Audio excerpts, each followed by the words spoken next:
Shut up and sit down. तो चलिए आइए अब हम लोग पढ़ते हैं 15.3.5 स्लम कंडीशंस, गंदी बस्तियों के बारे में अब हम लोग पढ़ेंगे। People from rural areas migrate to cities and towns in thousands in search of employment. अब देखिए, ग्रामीण क्षेत्रों से लोग शहरों और कस्बों में रोजगार की खोज में हजारों की संख्या में आते हैं। But where do they live? Yes, they make temporary mud और tin huts with roofs of plastic sheets.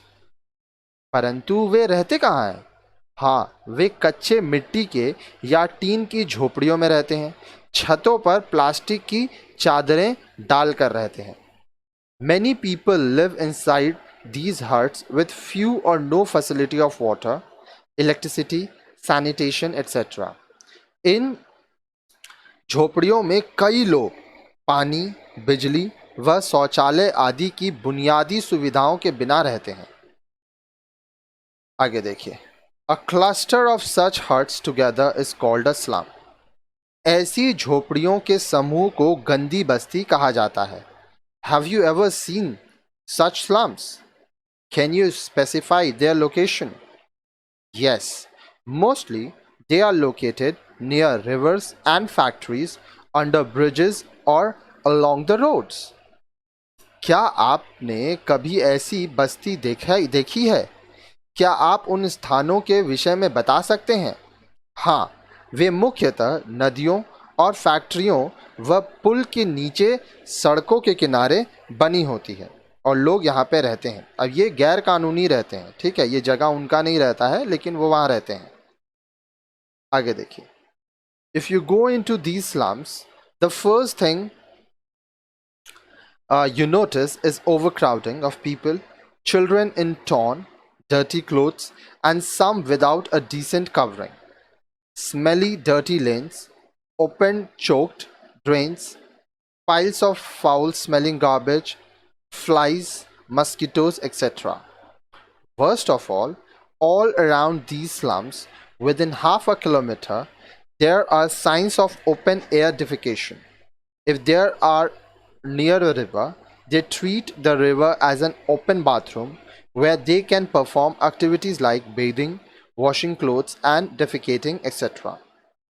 अच्छा, यदि आप ऐसी किसी बस्ती में जाएं तो सबसे पहले आपको अत्यधिक जनसंख्या, फटे पुराने कपड़ों में घूमते बच्चे या कुछ बिना कपड़ों के बच्चे भी मिलेंगे।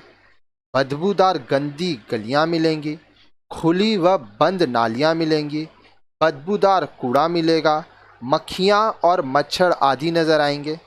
इससे भी खराब हालत यह कि इन झोपड़ियों के आसपास का आधा किलोमीटर के क्षेत्र में खुले में मल त्याग किया जाता है। लोग खुले में पेशाब करते हैं, लैट्रिन करते हैं।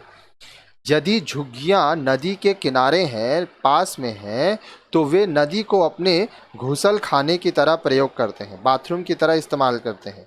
वहाँ वे नहाते हैं, कपड़े धोते हैं, पेशाब करते हैं, लैट्रिन करते हैं।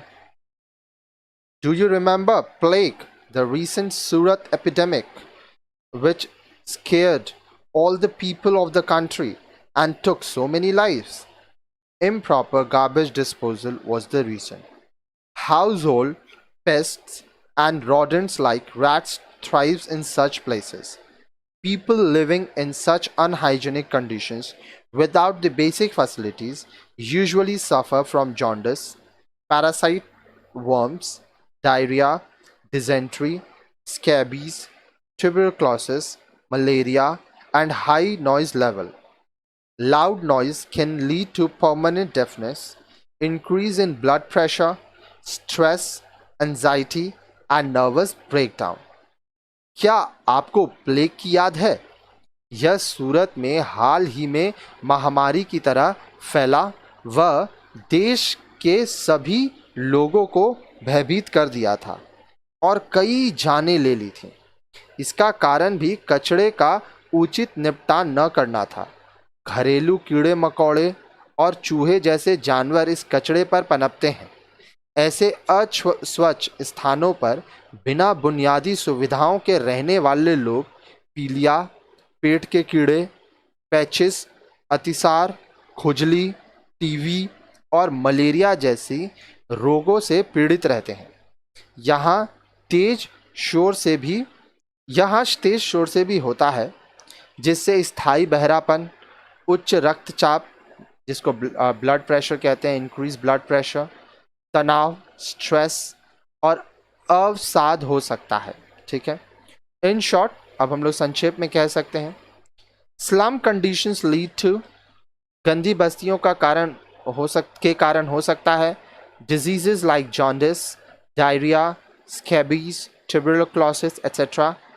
अब देखिए, पीलिया, डायरिया, खुजली, टीबी आदि।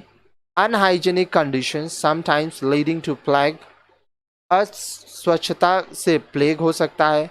High noise level leading to deafness, stress etcetera. तेज शोर से बहरापन हो सकता है, तनाव हो सकता है।